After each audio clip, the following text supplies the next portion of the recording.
Hi, എന്തൊക്കെയുണ്ട് വിശേഷം കൂട്ടുകാരെ? അപ്പോൾ ദീപാവലിയൊക്കെ ഇങ്ങനെ എത്തിയില്ലേ?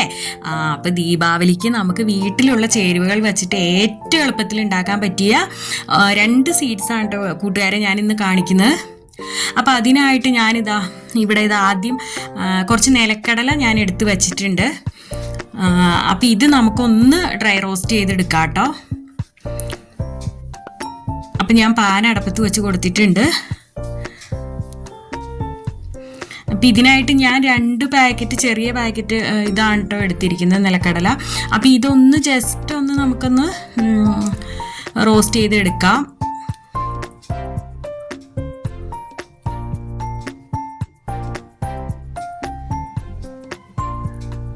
ഇപ്പൊ ഒന്ന് കളറ് മാറി വന്നിട്ടുണ്ട്. അപ്പൊ സ്വല്പവും കൂടി ഒന്ന് ആയിക്കോട്ടെ കേട്ടോ. ഇപ്പൊ ഇതാ ഈ ഒരു പരുവം മതി കേട്ടോ. ഇനി നമുക്കിത് മിക്സിയുടെ ജാറിലേക്ക്, അപ്പോൾ ഒട്ടും ജലാംശം ഒന്നും പാടില്ല കേട്ടോ. ജാറൊക്കെ നല്ല വൃത്തിയായിട്ട് തുടച്ചെടുക്കണ്ട, അതിലേക്ക് ഇട്ട് കൊടുക്കുക. എന്നിട്ട് നമുക്കിതൊന്ന് ക്രഷ് ചെയ്ത് കൊണ്ടുവരാം. ഇനി ഇതിലേക്ക് നമ്മുടെ മെയിൻ ഇൻഗ്രീഡിയൻറ്റ് നമ്മുടെ ശർക്കര പൊടിയാണ് കേട്ടോ ഞാൻ ചേർത്ത് കൊടുത്തിരിക്കുന്നത്. ഇപ്പോൾ ഏലക്കയും കൂടെ നമുക്ക് ഈ സമയത്ത് ചേർത്ത് കൊടുക്കാം കേട്ടോ. എന്നിട്ട് നമുക്ക് പൾസ് മോഡിൽ ഇട്ടിട്ട് ഒന്ന് കറക്കി എടുക്കാം കേട്ടോ. അപ്പം അങ്ങനെ 2-3 പ്രാവശ്യം ചെയ്ത് കഴിയുമ്പോഴേ കണ്ടോ ഇങ്ങനെ ഓയിലൊക്കെ തെളിഞ്ഞ് വരുമല്ലോ. ഈ ഒരു പരുവത്തിൽ നമുക്ക് ഓഫ് ചെയ്യാം. ഇനി നമുക്കിതൊരു പ്ലേറ്റിലേക്ക് ആക്കിയിട്ട് ഉരുട്ടിയെടുക്കാം കേട്ടോ. അപ്പം ഞാനൊരു ഭംഗിക്ക് വേണ്ടിയിട്ട് അതിൻ്റെ മീതെ കാഷ്യൂനട്ട് വെച്ചു എന്നുള്ളൂ. സൂപ്പർ ടേസ്റ്റാണ് കേട്ടോ ഇത്. അപ്പം ആദ്യത്തെ സ്വീറ്റ് ഇതാണ്. ഇനി അടുത്ത സ്വീറ്റ് ഉണ്ടാക്കാനായിട്ട് ഞാനിതാ പാൻ അടപ്പത്ത് വെച്ചിട്ടുണ്ട്.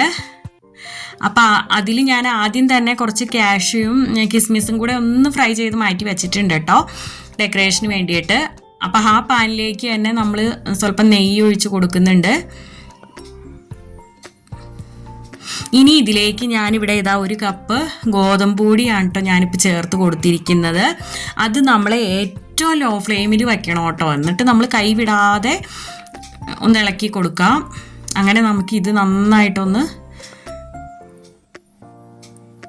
മിക്സ് ചെയ്ത് കൊടുക്കുക. അപ്പം ആ നെയ്യിലെല്ലാം മിക്സായി നല്ല സ്മൂത്തായി വരണം. അപ്പം ഇത് ഏകദേശം റെഡി ആയിട്ടുണ്ട്. ഇനി ഇതിലേക്ക് ഞാനിവിടെ ശർക്കര ഉരുക്കിയെടുത്ത് വച്ചിട്ടുണ്ടായിരുന്നു കേട്ടോ, അരിച്ചെടുത്ത്.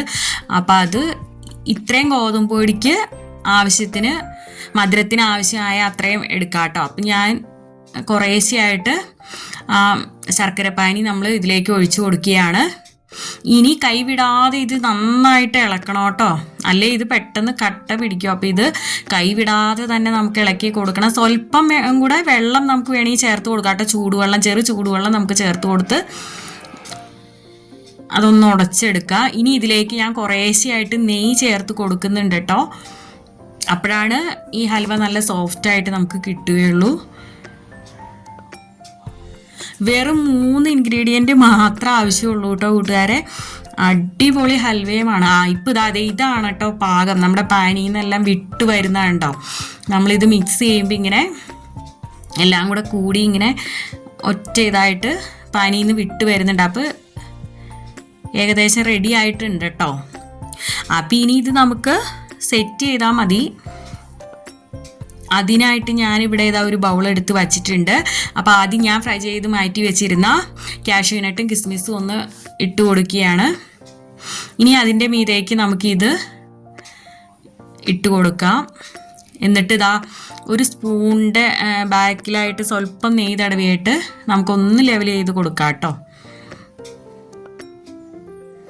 അങ്ങനെ നമ്മുടെ 2ാമത്തെ സ്വീറ്റും അടിപൊളി ഗോതമ്പ് പൊടി കൊണ്ട് ഉണ്ടാക്കിയ അടിപൊളി ഹൽവ ഇവിടെ റെഡി ആയിട്ടുണ്ട്.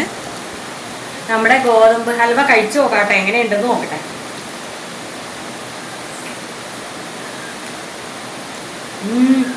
നല്ല സോഫ്റ്റ് ആട്ടോ, അടിപൊളി ടേസ്റ്റ് ആട്ടോ കൂട്ടുകാരെ.